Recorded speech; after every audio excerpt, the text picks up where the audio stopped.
अस्सलाम वालेकुम मेरी प्यारी सी बहनों, कैसे हो आप सब। उम्मीद करती हूँ आप सब बिल्कुल खैरियत से होंगे और अल्हम्दुलिल्लाह से हम पे बिल्कुल खैरियत से हैं। तो जनाब, आज का व्लॉग शुरू हो रहा है शाम के टाइम से और यहाँ पर शाम की चाय की तैयारी हो रही थी और ठंड और पकौड़ों का तो बेइंतहा मज़ेदार सा कॉम्बिनेशन हो जाता है।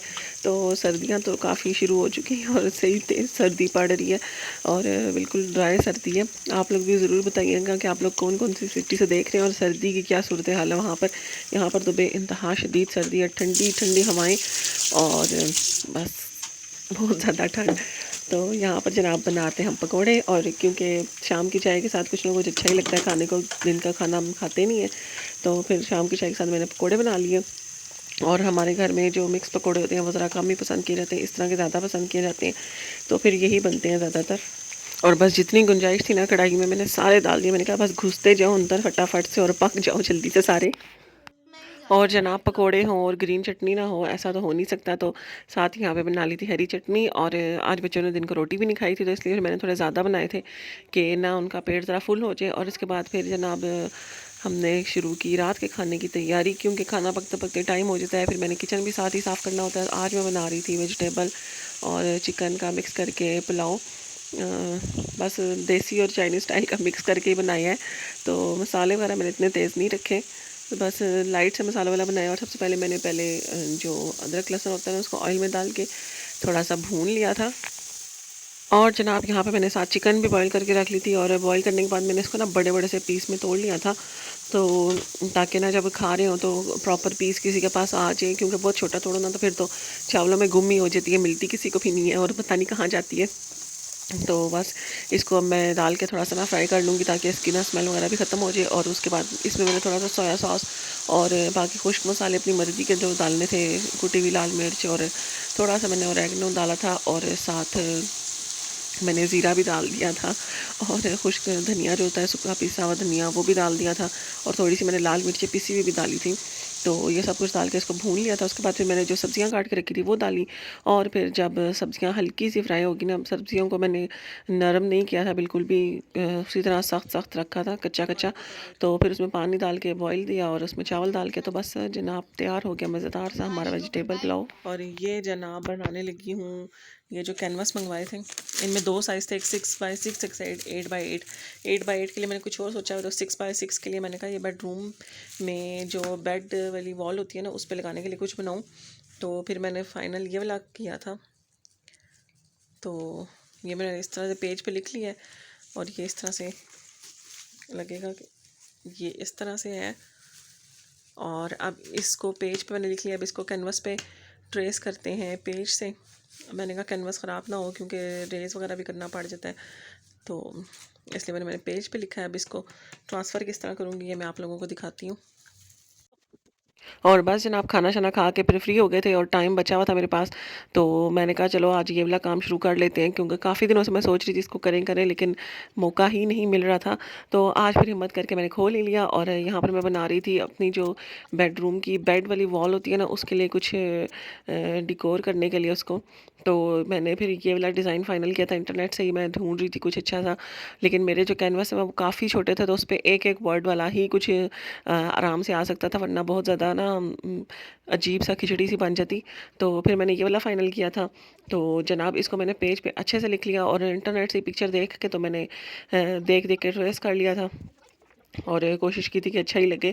तो फाइनली अच्छा ही बन गया था। तो ख़ैर फिर मैंने इसको ट्रेस कैसे किया, मैंने जो जिस पेज पे लिखा था अपना कोट वगैरह, उसके बैक साइड पे मैंने सारा चॉक से उसको कलर कर लिया। और उसके बाद जनाब ये हम बचपन में भी तरीका स्कूल में अपनाया करते होते थे कि अगर हमने कुछ ट्रेस करना हो तो पेज की बैक साइड पे हम पेंसिल से सारा कलर कर लेते होते थे, और फिर उसको सीधा करके तो सीधी साइड पे ट्रेस कर देते, तो वो जो लिखा हुआ होता था वो नीचे सारा आ जाता होता था।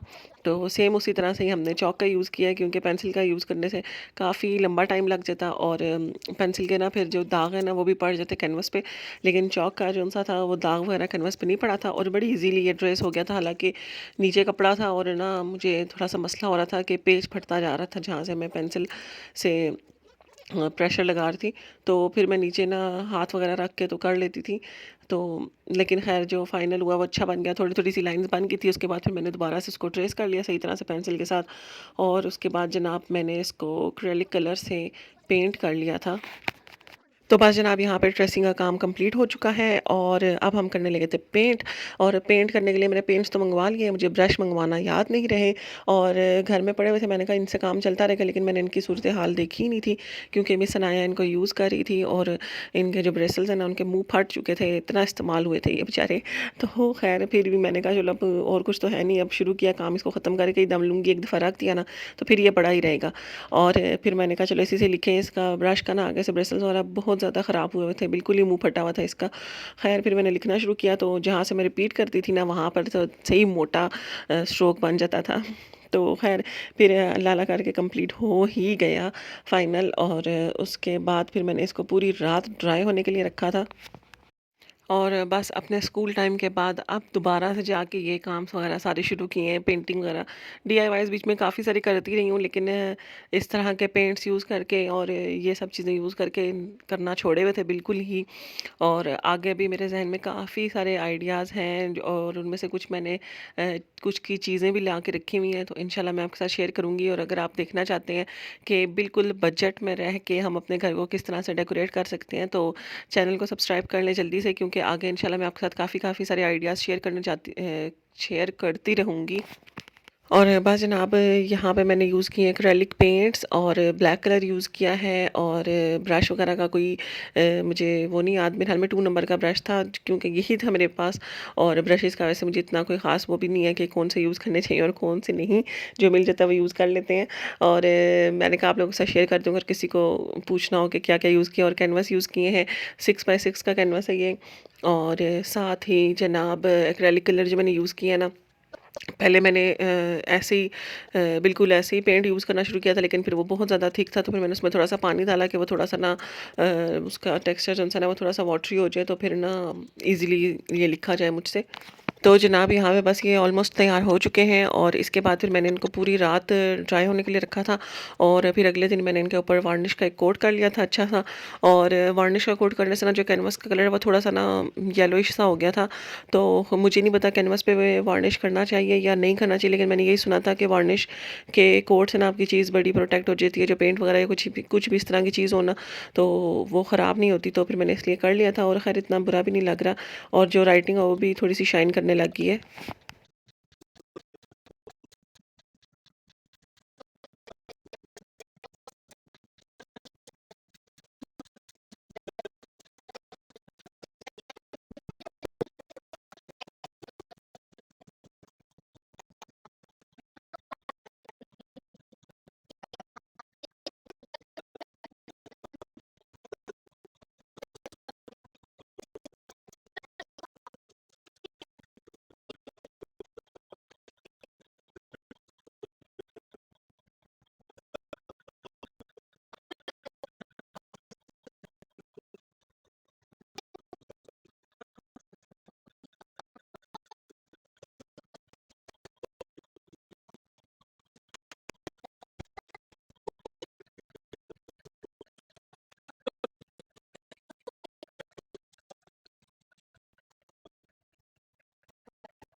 और बस जनाब ये तो मैंने लगा लिया, सुबह उठ के सबसे पहले यही लगाए, क्योंकि बहुत ज़्यादा बेचैनी हो रही थी, और बीच में एक दिन का गैप आ गया था, क्योंकि अगले दिन मैंने वार्निश किया था, फिर उसको भी पूरा दिन ड्राई होने के लिए रखा था, और ये फिर उससे अगले दिन का व्लॉग है जनाब। और उसके बाद फिर मैंने लगा ली थी मशीन।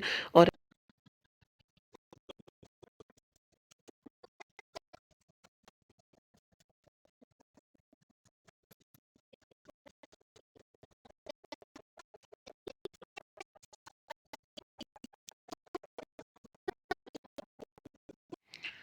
ये फाइनली मैंने बेड के और बस ऊपर जनाब लगा यहीं पे लिए आज का व्लॉग एंड लगने होता के है। बाद बहुत ही इंशाल्लाह छोटे दोबारा लग रहे हैं, मुलाकात लेकिन होगी, तब मुझे तक के तो लिए मज़े अल्लाह के लग हाफ़िज़। जाएँ।